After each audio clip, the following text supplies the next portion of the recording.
Imagine this, an 18-year-old in America is still in high school and could be potentially riding the same yellow bus as a 14-year-old freshman, going to pep rallies and planning for prom night. In Germany, by 18, you could already be halfway through an apprenticeship, earning money, or cramming for the Abitur to get into the university. Same age, completely different lives. Today, we're breaking down why the US school system makes absolutely no sense to Germans. And I don't mean that in a bad way. From buses and grading to pep rallies and prom. Hey, I'm Mischa. Welcome back to the channel. I was born and raised in a small town called Weilerbach near Kaiserslautern in Ramstein Air Force Base in Germany, and I have been living in the US for the last 10 years. In today's video, I'll show you how the US keeps everyone on one school path while Germany splits kids into tracks at 10H, why Americans obsess over GPA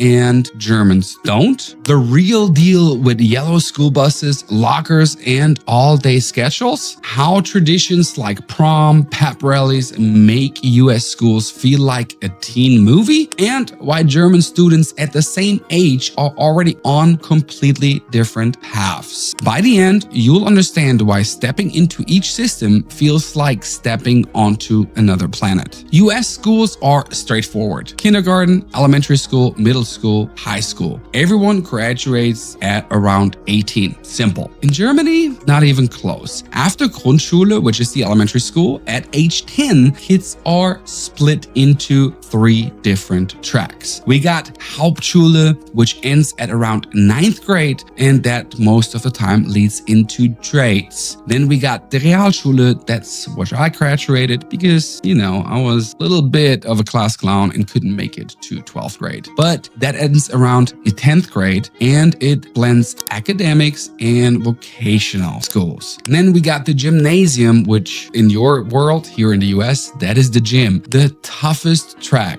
ending with the Abitur for the university. And then there is Gesamtschule in some regions, combining multiple tracks in one school. Here's the shocker though. A major academic decision that shapes your career is made at age 10. In the US, that decision doesn't hit until after high school. Just imagine being 10 years old and someone already deciding if you're heading to university or not. In the US, your whole school life boils down to one number, the GPA. Every assignment, every quiz, every final adds up on a 0.0 to 4.0 scale. A 3.8 versus a 3.5 can literally change your college option. In Germany, grades run 1 best and 6 fail. No GPA, no constant calculation. The focus is the Abitur exam at the end of the gymnasium. You can be great for years, but if you bomb your Abitur, it can wreck your university chances. So the US equals marathon of grades, while Germany equals high stakes final sprint. Nothing screams American school like a yellow school bus. Around 25 million kids ride one every day. In Germany, no big yellow buses. You walk, you bike, or you take the public transport, which is actually public buses, or your parents drop you off. Then there are lockers. In the US, entire hallways are full of metal lockers, decorated like little bedrooms. In Germany, well,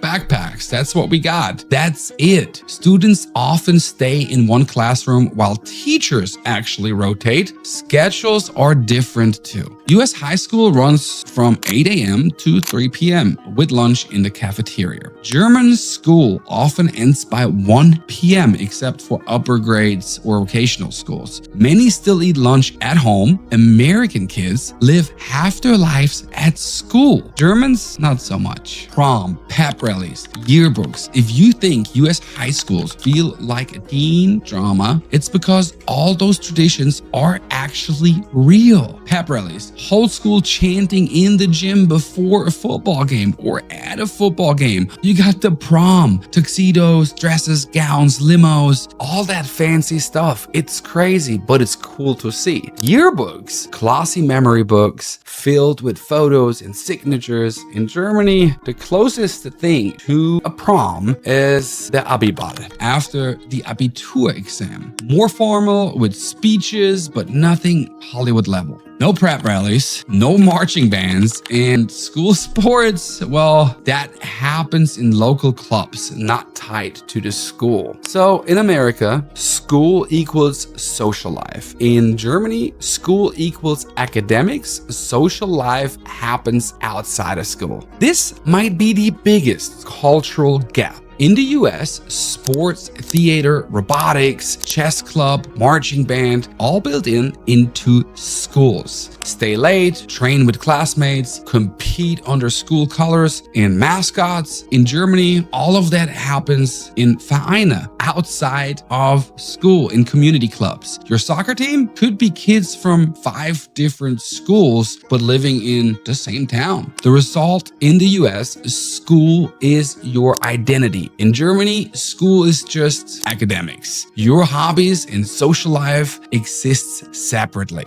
So when my kids first went to school in the US, they couldn't believe, and here's like a personal story, but not personal story. It's actually from a friend of mine who moved from Germany to the US with their older kids. And when their kids went to a US school first time, they couldn't believe that there was pajama day, that there was spirit week, and all that other stuff. In Germany, they had maybe one fun day like that per year. 2 countries, 2 completely different ideas of what school is. In the US, one path for everyone, full of spirit and traditions. In Germany, split paths, academics separated from hobbies, and shorter days. Neither system is better, but switching between them is a culture shock for a lot of kids. So, which school system would you rather go to, or would you rather send your kids to? Drop it in the comments below. Hit subscribe for more Germany versus US insights, and make sure you watch some of the other videos about the deep dives in the cultural differences. I'm Mischa. Thank you very much for watching. Tschüss.